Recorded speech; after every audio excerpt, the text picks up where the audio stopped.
पिछले 75 वर्षों में पत्रकारिता में जिस तरह से बदलाव आया है, उसी का कारण है कि पहले अखबार समाज पर हावी रहता था और आज समाज अखबार पर हावी है।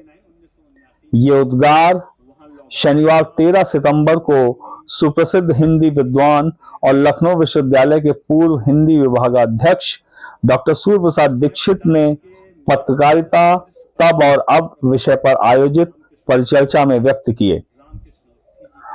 नवजीवन व अमृत प्रभात अखबार में रहे वरिष्ठ पत्रकार और हिंदी विद्वान स्वर्गीय श्यामा चरण तिवारी की जन्म जयंती के अवसर पर लखनऊ में एनेक्सी सचिवालय के सामने स्थित उनके आवास पर आयोजित परिचर्चा में बोलते हुए कार्यक्रम अध्यक्ष दीक्षित जी ने कहा कि अब समय बहुत बदल गया है। पहले पत्रकारिता में वही आता था जिसके भीतर समाज के प्रति कुछ करने का जज्बा होता था। कभी समाज परिवर्तन का बहुत बड़ा दायित्व अखबारों का होता था, लेकिन अब समय बदल गया है। आज समाज अखबार पर हावी है। आज का जमाना इंटरनेट और सोशल मीडिया का है, जहां एक क्लिक में सूचना उपलब्ध हो जाती है और किसी भी खबर को छुपाया या दबाया नहीं जा सकता। आज अखबार समाज पर हावी रही है, समाज अखबार पर हावी हो गया है। कभी समाज परिवर्तन का बहुत बड़ा दायित्व अखबारों पर, पत्रकारों पर रहा है। अखबार के जो 3 उद्देश्य बताए गए थे, it informs the masses, it educates the masses, it entertains the masses. तो एंटरटेनमेंट तो अब तथाकथित इंटरनेट में बहुत ज़्यादा हो गया है।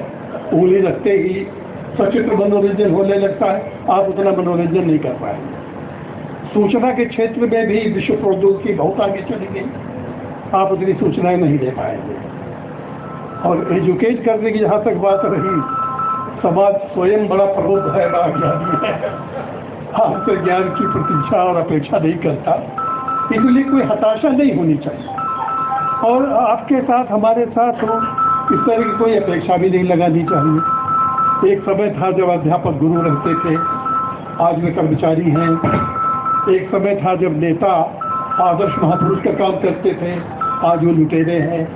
एक समय उद्योगपति श्रेष्ठ शब्द बना है, श्रेष्ठ थे, आज वे कालाबाजारी में फंसे हुए। तो जैसे सबका चारित्रिक विघटन हुआ है, वैसे पत्रकार भी एक कार्मिक है, एक नौकर है, सेवारत है। इसलिए जो कुछ मुगालते पाले गए हैं, उनसे जितनी जल्दी मुक्त हो जाएंगे वो अच्छा रहेगा। जैसे कहा गया कि आप 4th स्टेट है, चौथा खंभा है। पहली बात तो ये है कि पत्रकारिता कोई स्टेट नहीं है। स्टेट माने सत्ता। न्यायपालिका के पास सत्ता है, कार्यपालिका के पास सत्ता है, हमारे पास कौन सी सत्ता है? शब्द सत्ता है, वो हर बुद्धिजीवी के पास है। जो पुस्तकें लिखता है उसके पास भी है, जो मंच से बोल रहा है, कविता वाचन कर रहा है, सोच बैठे हैं, उनके पास भी। तो वो कोई बहुत अमिट प्रभाव नहीं है। कार्यक्रम के मुख्य अतिथि और वरिष्ठ पत्रकार सुरेंद्र दुबे ने तिवारी जी को याद करते हुए कहा कि वो व्याकरण और वर्तनी के बड़े विद्वान थे। दुबे जी ने श्यामा चरण तिवारी जी के संघर्ष को भी याद किया कि किस तरह उन्होंने पत्रकार साथियों के संघर्ष की लड़ाई लड़ी। हमारे उनका परिचय ऐसे हुआ कि मैं उस समय दैनिक जागरण गोरखपुर का संपादक था और वो मेरी 28 से 29 साल की उम्र है, उसमें पूरे देश में सबसे कम उम्र का संपादक था।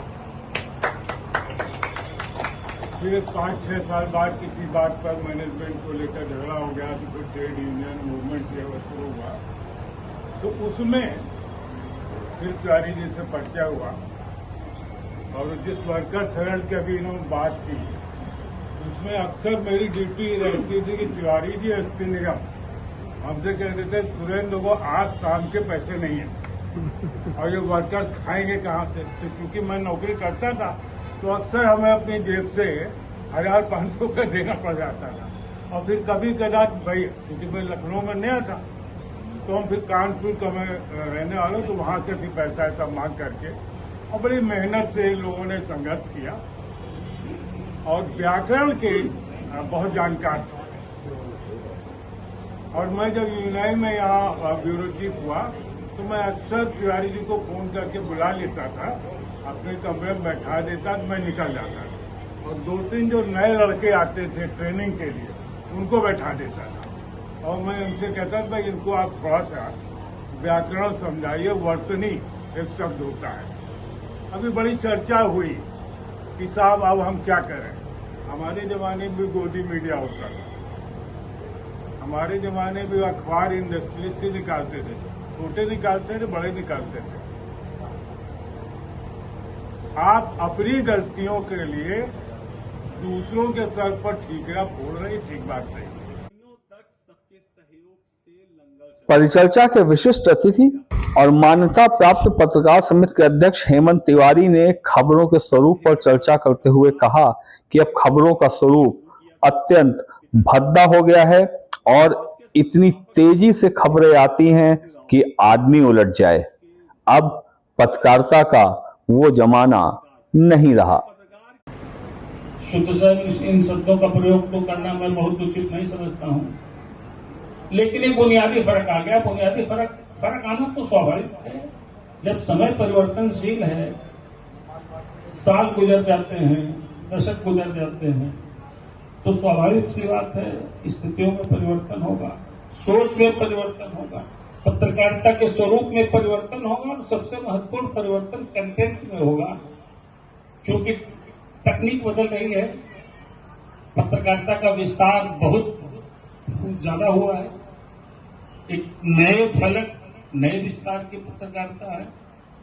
लेकिन कुल मिलाकर के पत्रकारिता का जो उद्देश्य था वो तो ठीक उसी तरीके से भटका है जैसे हमारा समाज भटका है।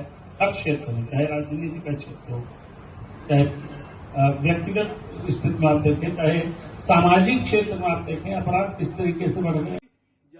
अवधी व हिंदी विद्वान डॉक्टर राम बहादुर मिश्र ने कहा कि तिवारी जी आचार्य नरेंद्र देव और प्रोफेसर हरिकृष्ण अवस्थी जैसे विद्वानों के शिष्य थे, जिसका प्रभाव उनके जीवन और कार्यों पर दिखाई देता है। हेमंत तिवारी जी ने बहुत सारे मुद्दे उठाए हैं। मैं 2 मिनट अपनी बात कहना चाहूंगा। तो बड़ी इनकी चर्चा हो रही थी, अभी बताया गया कि आचार्य नरेंद्र देव के शिष्य थे, पंडित हरिकृष्ण अवस्थी के शिष्य थे और बाबू राम सेवक यादव के सहपाठी थे, क्योंकि बाबू राम सेवक यादव के बगल का मैं रहने वाला हूं, मैं जानता हूं इसको।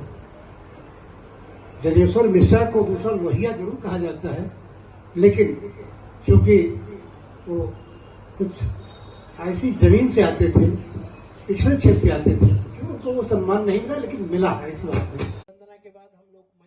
में। विशिष्ट अतिथि और राष्ट्रीय प्रस्तावना मीडिया समूह के स्थानीय संपादक दिनेश कुमार गर्ग जी ने बताया कि उन्होंने अपनी पत्रकारिता की शुरुआत अमृत प्रभात से की थी, जहां तिवारी जी जैसे विद्वान थे। बाद में सूचना विभाग में सेवा में रहते हुए भी लगातार तिवारी जी का स्नेह उन्हें मिलता रहा।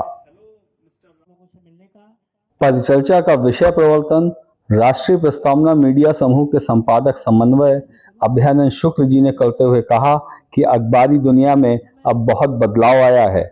कंप्यूटर आने के बाद से चेकिंग के पॉइंट बहुत कम हो गए हैं, इसलिए गलतियां अधिक हो रही हैं। कार्यक्रम का संचालन राष्ट्रीय प्रस्तावना मीडिया समूह के संस्थापक संरक्षक संजीव श्रीवास्तव जी ने किया। उन्होंने श्यामा चरण जी को अपनी श्रद्धांजलि अर्पित करते हुए कहा कि श्यामा चरण जी के पुत्र पीयूष त्रिपाठी से मेरा जुड़ाव हृदय से हो गया है, ये जीवन भर का नाता है। से मैं निवेदन करूंगा कि आज के जो मंच पे हमारे अतिथि, मुख्य अतिथि और अध्यक्ष महोदय हैं, सर्वप्रथम मंच की अध्यक्षता कर रहे ऋषि जी को आप माल्यार्पण कर स्वागत करेंगे और साथ में ही जो सम्मानित करने की जो परंपरा है उसको भी निभाते चलेंगे। माल्यार्पण करके अंगवस्त्र धन से इन क्षणों के साक्षी बनते रहे। ये साक्षी बनते हैं, समय सीमा आपको पता है। आप इसी क्रम में सभी दोहरा दायित्व निभा रखा है। वो अतिथि तो थे ही, विशिष्ट अतिथि थे, उससे भी विशिष्टता उन्होंने अपनी निभाई है। मैं फिर उसी चाहूंगा कि मंच से जब वो आगे बढ़े तो जो अतिथि हमारे सामने बैठे हैं, इसमें हमारे रतन कुमार श्रीवास्तव साहब और अभियान शुक्ल जी और हरनाथ जी, इनको भी वे माल्यार्पण कर स्वागत करेंगे।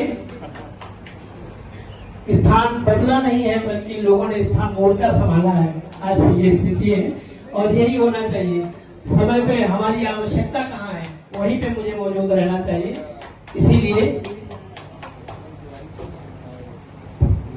हमारे लोग और अतिथि हैं, उनका भी आप मैं चाहूंगा, आज जो आपने मंच सजाया है, पत्रकारिता क्षेत्र से, सामाजिक क्षेत्र से और विभिन्न विधाओं के जो लब्ध प्रतिष्ठित व्यक्तित्व जो आपने एक गुलदस्ते के रूप में एकत्र किए हैं, वो गुलदस्ता बहुत जल्द ही आपके समक्ष होगा मंच पे।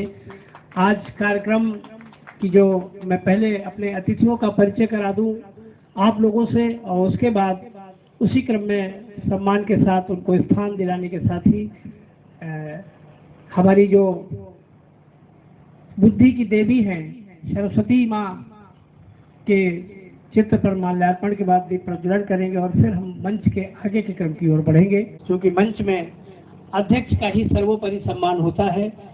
ऐसे हमारे बीच में अध्यक्ष के रूप में श्री एसपी दीक्षित जी, जो लखनऊ विश्वविद्यालय के बहुत बड़े विद्वान हैं। आप किसी नाम और किसी परिचय के मोहताज नहीं हैं राजधानी में, और साहित्यिक जगत में आपका जो स्थान है आप सभी लोगों को पता है। वे आज हमारे इस कार्यक्रम में मंच की शोभा बढ़ा रहे हैं, और उसके बाद फिर जो मुख्य अतिथि का दायित्व आज निभा रहे हैं हम सब लोगों के बीच में, उनका वक्तव्य हम लोगों को सुनने को मिलेगा। पत्रकारिता जगत में उनका भी नाम बहुत प्रसिद्ध है। श्री सुरेंद्र दुबे साहब हमारे बीच में आ गए हैं, उनका भी स्वागत है, और मैं अतिथियों को ले आऊंगा।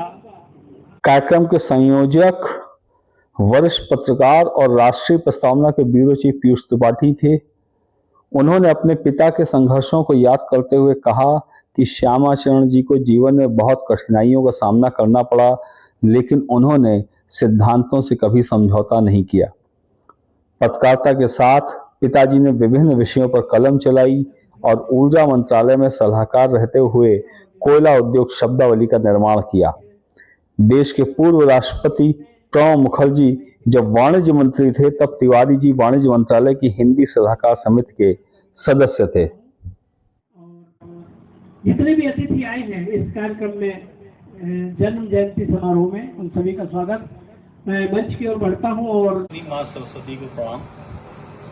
अध्यक्ष डॉक्टर सूर्य प्रसाद दीक्षित जी और मुख्य अतिथि सुरेंद्र दुबे जी सहित सभी आमंत्रित अतिथियों का मैं मन से हार्दिक स्वागत और अभिनंदन करता हूं। सुधीजनों, जैसा कि संजू भाई साहब ने कहा, पितृपक्ष चल रहा है।